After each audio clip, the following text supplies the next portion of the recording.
अब प्रथम कोटि की अभिक्रिया के लिए एक समाकलित वेग समीकरण देखते हैं कि यहाँ पर क्या होता है कि जो प्रथम कोटि की अभिक्रिया होती है तो इसमें जो वेग है, अभिक्रिया का जो वेग है वो अभिक्रियक R की सांद्रता के प्रथम घातांक के समानुपाती होता है। तो यहाँ पर अभिक्रिया R से P है, इसका जो वेग समीकरण बनेगा वो बनेगा वेग बराबर माइनस dr बटा dt बराबर में k, R की घात में यहाँ पर 1 है। तो ये घात 1 है, इसका मतलब क्या है, ये प्रथम कोटि की अभिक्रिया है। अब यहाँ पर क्या करेंगे हम, dr बटा dt ये माइनस इस तरफ भेजा, ये हो गया माइनस k, ये r की पावर 1। अब क्या करना हमें, अब dt को इस तरफ लाएंगे और r को इस तरफ ट्रांसफर करेंगे, तो इसको बोलते हैं चरों का पृथक्करण करना। तो देखो, चरों का पृथक्करण, ये मैथ की स्टेप है, गणित की। तो उसमें क्या करेंगे हम, dr के बट्टे में ले लो r और dt को ले आओ इधर, ये हो गया माइनस k और dt। तो इसके बाद में करेंगे हम दोनों पक्षों का समाकलन। तो देखें, दोनों पक्षों का समाकलन करने पर इस प्रकार आएगा, dr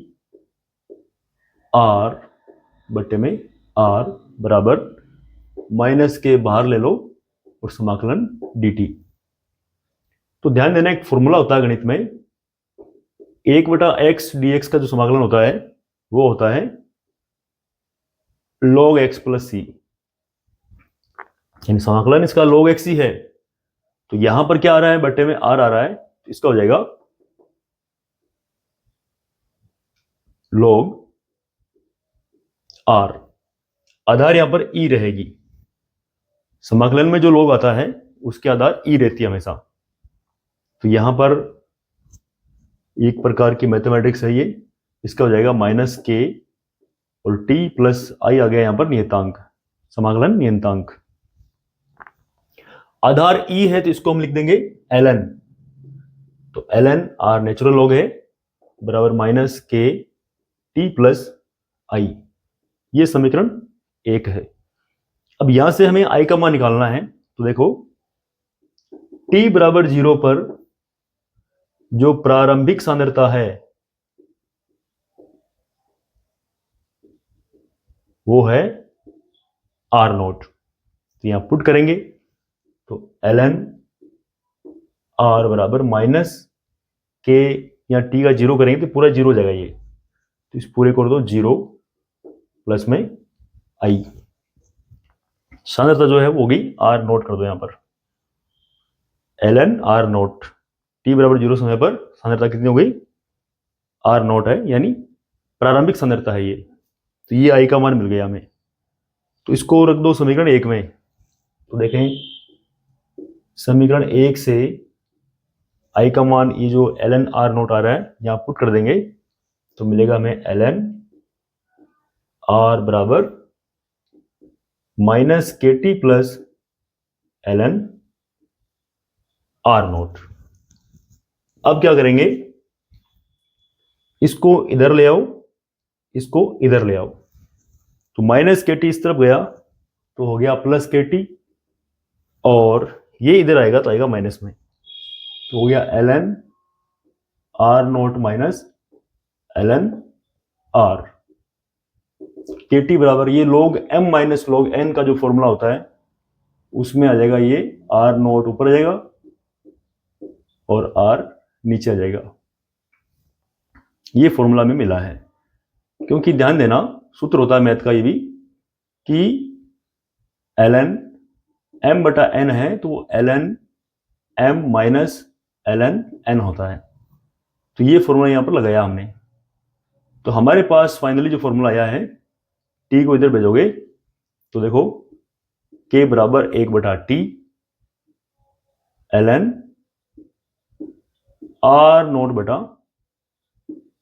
आर आपको ये मिला है के का मान। तो एक समीकरण आपको ये मिल गया। अब देखते हैं कि T1 ताप पर और T2 ताप पर क्या प्रभाव पड़ता है, क्या के का मान मिलेगा हमें, वो देखते हैं हम। अब इसके बाद देखते हैं T1 ताप पर। तो देखें T1 ताप पर हमें क्या मिलेगा, जो समीकरण है वो मिलेगा ln R1 बराबर और माइनस के T1 प्लस में ln R0, जहां पर ln R माइनस के टी था वहां T1 कर दो, और यहां पर ये हो गया, ये T1 ताप नहीं है, T1 समय है, यहां पर T1 समय पर, यहां पर T जो है वो समय है, थोड़ा ध्यान देना। यहां पर बाय मिस्टेक समय की जगह ताप निकल जाए तो इसमें कंफ्यूज मत होना, ये समय है यहां पर। तो देखें ये मिला हमें, तथा T2 समय पर हमें मिलेगा ln R2 बराबर माइनस के T2 प्लस ln R0। तो ये समीकरण 3 है, इसको 4 दे दो, इसको 5 दे दो। अब करना क्या है हमें, समीकरण 4 में से समीकरण 5 को घटा दो। तो देखें समीकरण 5 को 4 से घटाने पर तो ln R1 minus ln R2 बराबर, इसमें से घटा दो इसको, तो माइनस के T1 प्लस ln R0, इसको माइनस करेंगे तो माइनस वाले प्लस हो जाएंगे और प्लस वाले माइनस हो जाएंगे, या माइनस प्लस हो जाएगा के T2, और ये माइनस का जो है प्लस का जो है ये माइनस हो जाएगा, तो ये हो गया माइनस ln R0।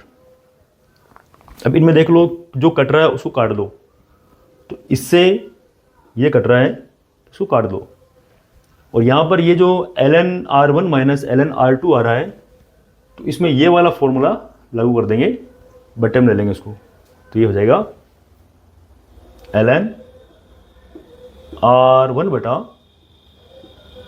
R2 बराबर में क्या है यहाँ पर, ये है देखो के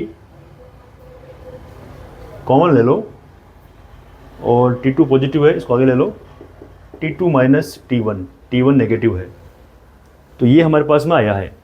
अब देखो यहां पर हमें अगर के का मान निकालना है इस वाले समीकरण से, तो देखो इस प्रकार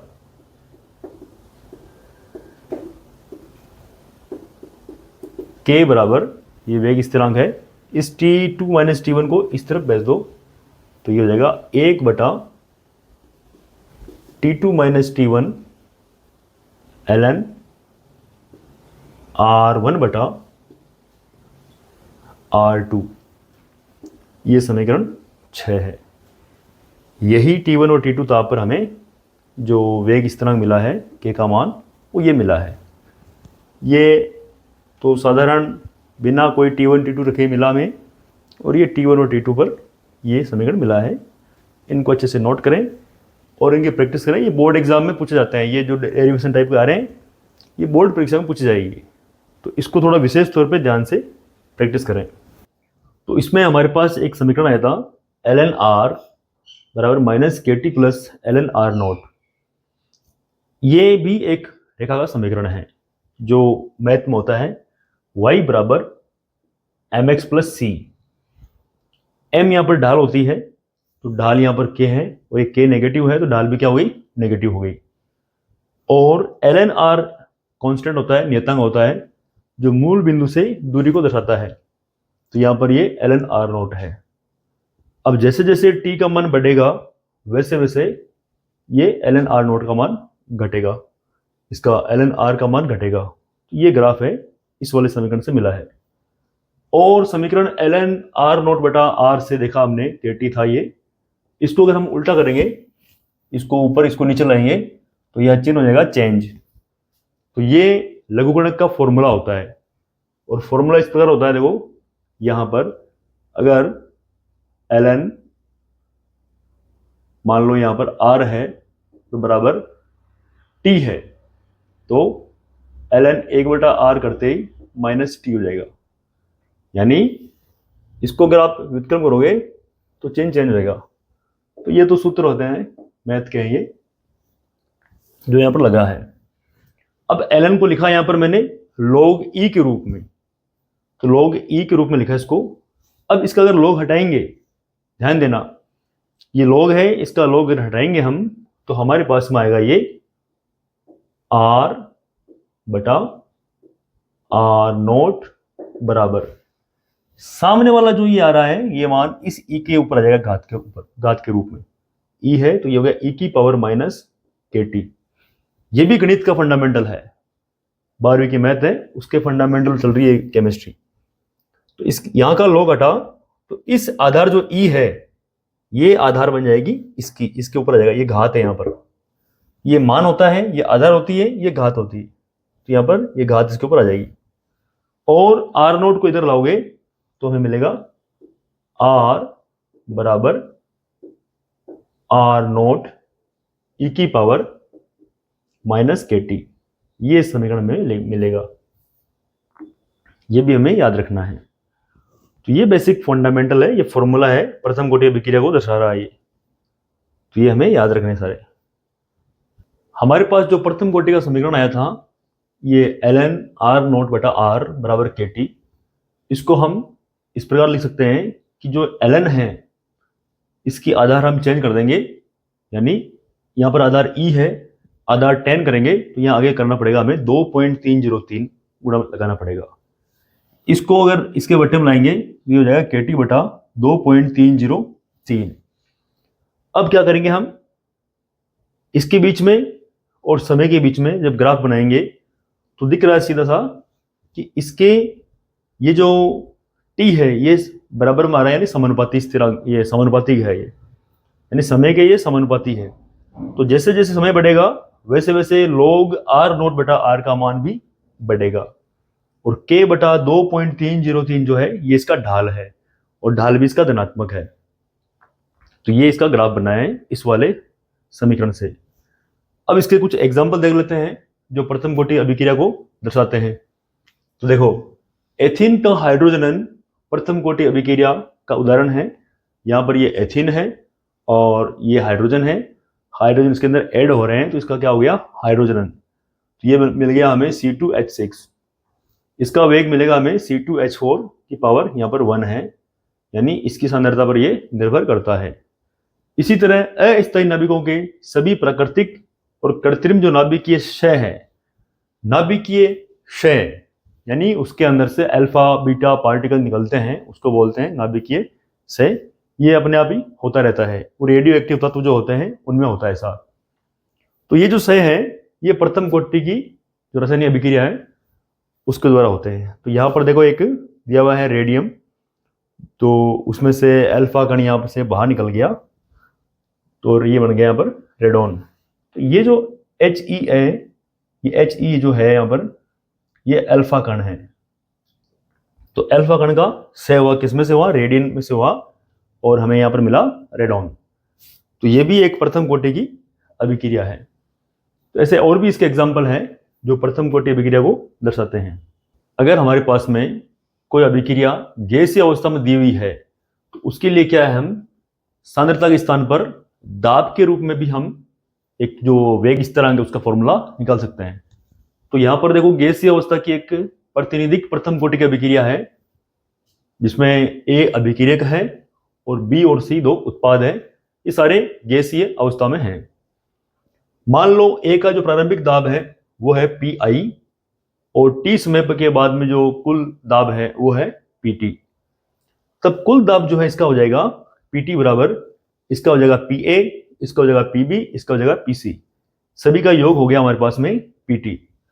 अब यदि T समय पर A के दाब में X एटीएम की कमी आती है, क्योंकि अभिक्रियक जो है वो कंटिन्यू उत्पाद में कन्वर्ट हो रहा है, तो उसके दाब में कमी आएगी। तो X एटीएम कमी आती है, तो B और C के प्रत्येक 1 मोल बनने पर B व C के प्रत्येक के दाब में 1 एटीएम की वृद्धि हो जाएगी। यानी जितनी यहां पर कमी होगी उतनी यहां पर वृद्धि हो जाएगी। तो देखें, ये जो समीकरण है इसमें t बराबर 0 समय पर जो प्रारंभिक दाब था वो था पाई एटीएम। एटीएम मतलब है वायुमंडलीय दाब, एटमॉस्फेरिक प्रेशर। और t बराबर 0 समय पर इनकी जो दाब था इनका उत्पाद का वो 0 था। t समय पर आगे बढ़े हम, तो यहां पर इसके दाब में x एटीएम की कमी हो गई, तो इनके दाब में x एटीएम की वृद्धि हो गई। तो 0 में x जोड़ोगे तो x आएगा, तो यहां पर x एटीएम x एटीएम। अब देखें, t बराबर 0 पर जो प्रारंभिक दाब था वो था Pi। तो Pt में क्या करेंगे हम, जो टोटल दाब निकालेंगे यहां से, तो एक तो मिल गया इसका Pi माइनस x, इसका मिल गया x, इसका मिल गया x। तो सबको जोड़ेंगे तो यहां पर x x कट जाएगा, प्लस का माइनस का, तो बचेगा हमारे पास में Pi प्लस x, यानी ये कट गया यहां पर। और x बराबर मिलेगा, इस Pi को इस तरफ ट्रांसफर करेंगे तो Pt माइनस Pi मिल जाएगा हमें। अब यहां पर Pa का जो मान है, Pa मतलब अभिक्रियक A का जो दाब है वो है हमारे पास में Pi माइनस x। तो Pa बराबर क्या है, Pi माइनस x, समीकरण 2। और ये समीकरण 1 है जो x का मान निकाला यहां से। अब इस x के मान उठाकर यहां पुट कर देंगे, तो यह यूं कह दो समीकरण 2 में a को रखने पर Pi माइनस ये x का मान यहां पुट कर दिया और माइनस अंदर गुणा किया, तो Pi माइनस Pt और माइनस माइनस हो गया प्लस Pi जुड़ गया तो हो गया 2Pi माइनस Pt। तो इसके बाद जो उसका वेग इस तरह निकलेगा, k बराबर 2.303 बटा t, ये सेम रहेगा। लॉग यहां पर r नोट बटा r था, उसकी जगह हो जाएगा Pi बटा Pa। और Pa का मान जो ये है ये उठा के पुट कर दो यहां पर, तो हो गया 2Pi माइनस Pt। तो दाब के रूप में हम ये वाला फॉर्मूला ले सकते हैं।